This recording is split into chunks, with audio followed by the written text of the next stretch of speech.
Welcome to Founders Future, podcast powered by Closers.io, where we dive into the journeys of innovative entrepreneurs and explore the road ahead for them and their companies. I'm your host, Jay Encarnacion, and in each episode, we uncover the stories behind impactful ventures, the challenges faced along the way, and the strategies driving their future growth. Today, we are thrilled to have Dennis Black, the founder and CEO of Dennis Black and Associates.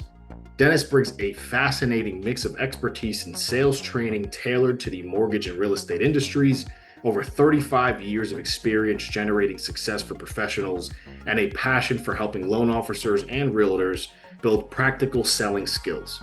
Based in Encinitas, California, Dennis Black and Associates, founded in 1988, is revolutionizing how mortgage and real estate professionals amplify their performance and attract opportunities. We'll be exploring his founding story, how his business empowers clients in the sales training space, and his vision for scaling this impact-driven venture. So with that being said, let's dive right into it. Dennis, welcome to Founders Future. Good morning, Jay. How are you? An absolute pleasure. Doing fantastic, man. Thank you so much for joining us and any incredible background you have. I know our listeners are going to love this conversation that we're going to have today, Dennis. So if we can start at the top for our listeners here, what specific problem in the sales training landscape really inspired you to start Dennis Black and Associates? My career started off when I was young at Xerox Corporation, so I had a foundation of excellence in sales training and culture, and did that for 7 years, but then had an opportunity to join the mortgage individual company. And when I got into it, I realized right away they really don't train professionally people in this industry, yet the opportunities were staggering. So as a loan originator for 3 years, I did what I was capable of doing, taking my previous background, applying it to that industry, and saw it had immediate impact. Then I was asked to open a branch system. I had 10 branches, 60 loan officers, 20 processors working for me. And I noticed that by using my techniques, they rapidly grew and accelerated their production. At the end of that year, they were asking me to do more. And I said, you know what? I'm going to take my ideas that I learned at Xerox, learned in the mortgage industry, put them together, and start a company. And I did in 1988. So here we are 37 years later, trained over 165,000 people in the US, Australia, and Canada in both mortgage and real estate. So what it was, Jay, was I saw an opportunity based on the earnings potential and the lack of skill development. So when I applied what I knew, I had results, and some of the people that I worked with, I figured I could do it on a larger scale. Absolutely incredible. So I would love to hear, obviously, how things are going today, Dennis, for you. If you could talk a bit about what Dennis Black and Associates is doing to generate revenue today as far as the core offer. I know you have the tailored training programs, sales audits. Correct. You could walk us through all of your core offerings and who is the ideal client that you work with today? It's interesting because it's evolved, and it evolves based on what's going on in the industry. Yes. When you have lower rates, obviously the skill set that's in demand in the mortgage industry is dealing with the borrower, because they make inquiries, and you've got to convert that inquiry into an application that'll actually fund. The realtors are busy with people that are having buyers who say, I want to put offers in, but are they qualified? How do you validate, is it a viable client or not? So when the rates are low, the demand is extremely high. When the rates have been higher, you look at other parts of the industry to fill your pipeline of work. And for me, that's in what's called the correspondent and the business to business and what's called the TPO channel in the mortgage industry. That's third-party originations. Correspondent buys loans from lenders who close them. And B2B is people who do servicing, who, when you get your mortgage and you have it serviced, there's a huge pile of business out there in that arena because that's where the profitability is at this moment in time. So we gravitate towards what's good in what channel. There are 6 different distribution channels in the mortgage industry alone. And you look at retail, wholesale, correspondent, MI, mortgage insurance, consumer direct, and that last one I mentioned, the B2B. So you have to be available to understand and be an expert in all those areas. That's what 37 years of experience allows me to do. Absolutely incredible. So at this point now, walk us through the mentality here. Is this something that you're looking to continuously scale and grow and build upon, or are you at the point in your career now where this is the passion project, you're at the end of it? What does that look like for you? Are you at the Great question. That's a great question, Jay. One I ask myself almost daily. I go, all right, now what do I want to do? I'm at a point in my life where I love what I do. I have a passion for what I do. I take care of myself so I can go and deliver seminars in different cities and different days. And I still enjoy that, the hunt of getting the client and the thrill of delivering the product. The challenge is you do have an end point where you go, all right, I'm in my early 70s. I have great health, great passion. I'm doing my job at the high level.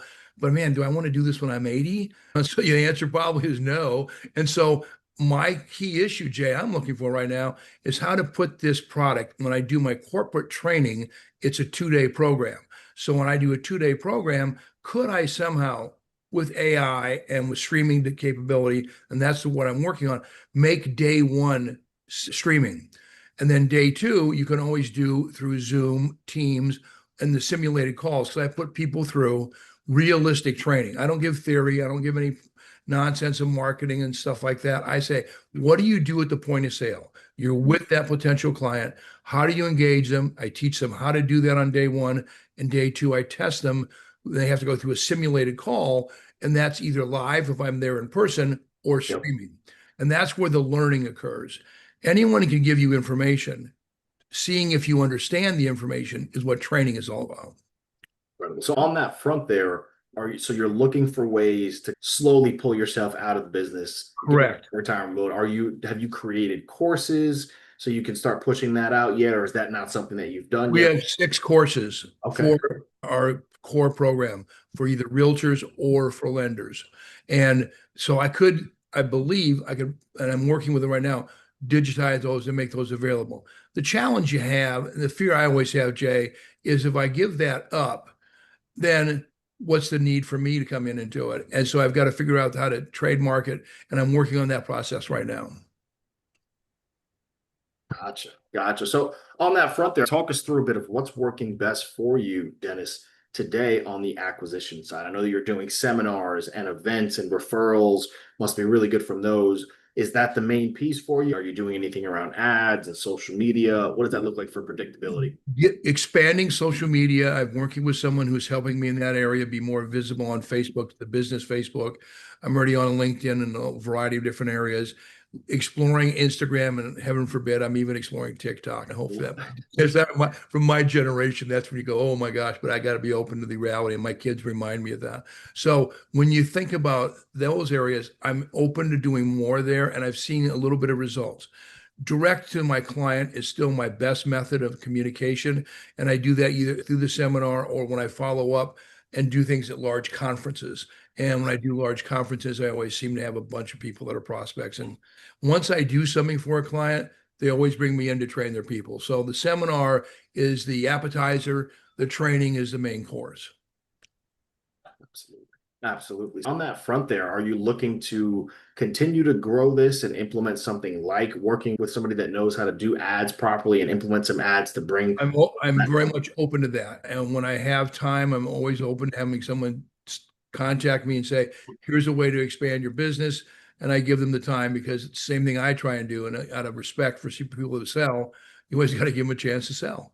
Absolutely. Absolutely. So with that being said there, what does it look like for your sales team personally for you? Are you still running a lot of the sales operations, Dennis, or do you have? I do it. And I had 2 people that work with me who have now retired. They got tired of doing the road stuff and everything else. So I am doing everything and scaling it for myself where I can deliver the products that I want to make the living that I want. But I always don't want to be satisfied with mediocrity. So I am looking to try and either add another person. But the challenge you have to have, Jay, it's a very extreme challenge. They have to not only know the mortgage industry and the real estate industry, they've had to be developed and trained on the selling techniques that I've learned at Xerox, and then be able to deliver that without me having to be there. I had 2 people who did that with me for 20 plus years, but they said they had enough. So now I've scaled back on what I'm going after, but I'm trying to get more expansion recently. And I think I can do that through using AI and using intelligence capabilities to be able to do my product and not have to be the one that's physically there. Absolutely. And I think that's the biggest piece there is knowing, hey, it's time to implement this technology that we have in artificial intelligence to see what we can really do to get success. Dennis, with that being said, it sounds like now you are a solopreneur, right? After seeing a lot of success, what are some of the bottlenecks that you're thinking about? Is it going to be around that predictability for the lead generation and the sales team? And if so, what are you thinking to do to break through those bottlenecks? I think the biggest thing is one, you got to open your mind, and you've got to open your mind to saying, okay, I can't keep doing things the traditional method that I've always done, even though it's worked and had a good living and a good career. I have to be open because I want to continue this. And to do that, there are two methods. One, as I mentioned, open to the ideas of the newer ways to explore the market. And secondly, I'm about one quarter of a way through a book that I write articles for the largest publication in the mortgage industry. It's called the Scotsman Guide. Yep. And with that publication, I have written over 50 different articles. And with those and things that I've learned, I'm close to being able, I believe, in 2 years to complete a book, which will be another way to get my name out there and expose it, and also a revenue stream. But I think the biggest thing for me is lead generation. I'm not into going into a vertical marketing and saying, okay, I want every loan officer's name. I'm going to send them out stuff. I don't believe in that method. That's we call that and toss it up on the wall, hope that it sticks. And I don't like that approach. I like a more targeted marketing. So I do a lot more with corporate clients that I've worked with in the past. And so many of these people move from one company to another. They remember what I did for them at the other company, and then they get me in. So constant contact with C-level executives is probably my best method of continual marketing within the industry. I love that. So on that note, then I would love to get into a bit more with you here, Dennis, around the vision, right? For the rest of this year, rest of 2025, going into 2026, what are you really laser focused on to achieve that success and that growth that you're continuously striving for here? The big conference in the mortgage industry occurs in October, and it's in Las Vegas this year, and I'll be there, and not in a manner of a booth or an exhibitor or anything else, but I'm just going to be there with a couple of my core clients, and I'll have appointments set up for 5 straight days. It'll not be like speed dating, but it will be somewhere along the line of where you have to go and you meet with someone at 9 o'clock, you meet with someone at 10 o'clock, and you explore what they want to do. Because where most people do the training in the mortgage industry is fourth quarter and first quarter into a little bit of the second quarter, because they want to have their people ready to start the year and or get off to a fast start. In addition, that's when they have a lot of their annual meetings. So they bring me in as a guest speaker at those annual meetings, and you prep that up now in October to tee up your year. So October is always a very busy selling month, and November, but training and delivery is into the fourth quarter, all the way through the first and into the second, when it's the heaviest peak. Right now, in summer, when people are still on summer vacation, thank God their kids are coming back to school, people don't want to have training that much because they just want to enjoy their summer. And I get that. So that's when I do a lot of planning. Love it. I love it. Talk to us a bit about your a bit of a hypothetical situation. Sure. We're able to snap our fingers right now, Dennis, and provide you with unlimited resources at your fingertips. What do you think is something that you're implementing immediately to accelerate the growth of the company? More effective social media. That would be it. I'd look into what I can do better on LinkedIn, better on Facebook, better on Instagram, and implement that and test it, see how that works.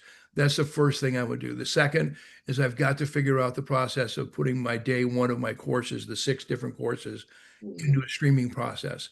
Because if I can do that, I think I can sell it more aggressively and expand my market. I limit my market if it's always having to be me, and I limit the number of people I can train. Well, it's always having to be me versus a streaming process. So those two are the things I need to explore as soon as possible and get to the next level. Besides initial entry exploration, the next level. Absolutely. So with that there, then, what do you see as a whole? You've been in the space for quite some time, Dennis, since 1988, and seeing success the past 38 years. Moving forward, how do you see the sales training industry evolving in the coming years, especially with your real world approach and AI and technology? What are you doing to continuously stay ahead of that evolution? That's the key. The big thing, Jay, that I need to be able to really incorporate is getting that course on a streaming digitized process. Because if I can do that, then that's where people can do self-paced. They could go in there and maybe do a module or two, and it's not going to be the same, but it's going to be effective enough to make them better at what they do. Selling, and it's a phrase that I've trademarked, and I love this phrase, and I think it's so true. It epitomizes what I do. Selling is not a science, it's an art.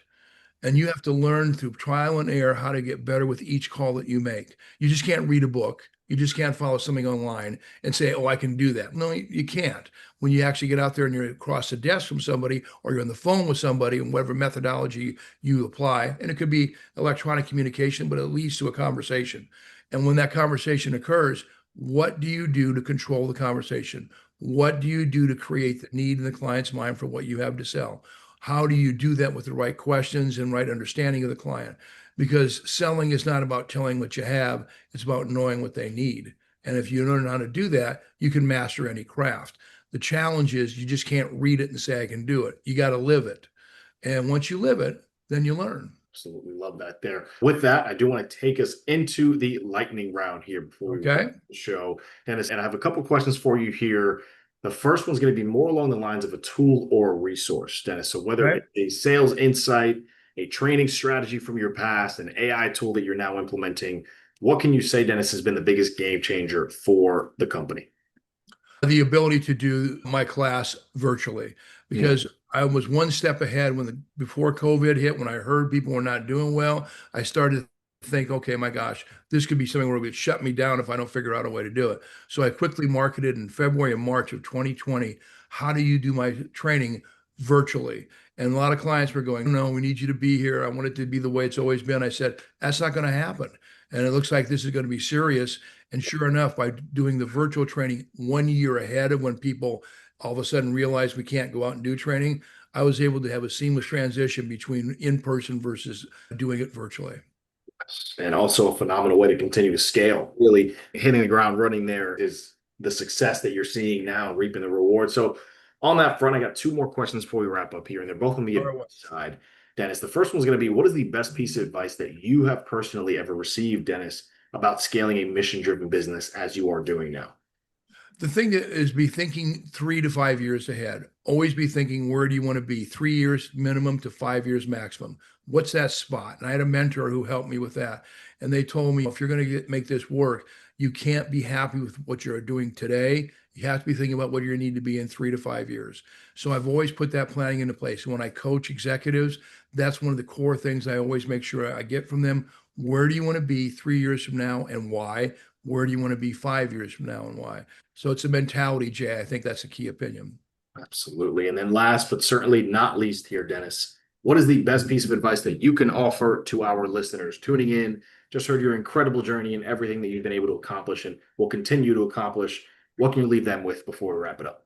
I think the main thing to remember is that selling is based on knowledge gained from your customer, not knowledge you provide to your customer. So if you have a mindset, and the one that I teach everyone is always think, question first, statement second. You can't tell them what you're going to do till you know what they need. So the mindset's got to be an inquisitive nature of when you meet with someone, not assume you know what they need, verify what they need.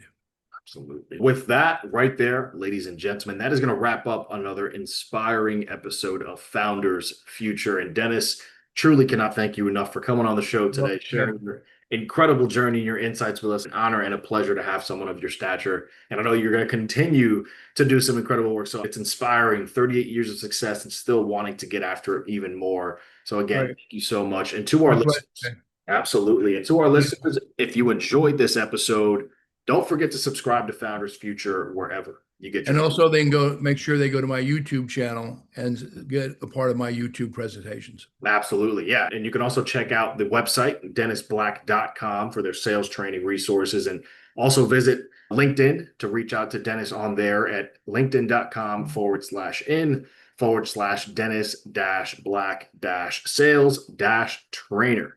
And for more resources and insights, you can visit us here at closers.io, where we are dedicated to helping businesses accelerate their growth. Until then, keep climbing, and we'll see you on the next one.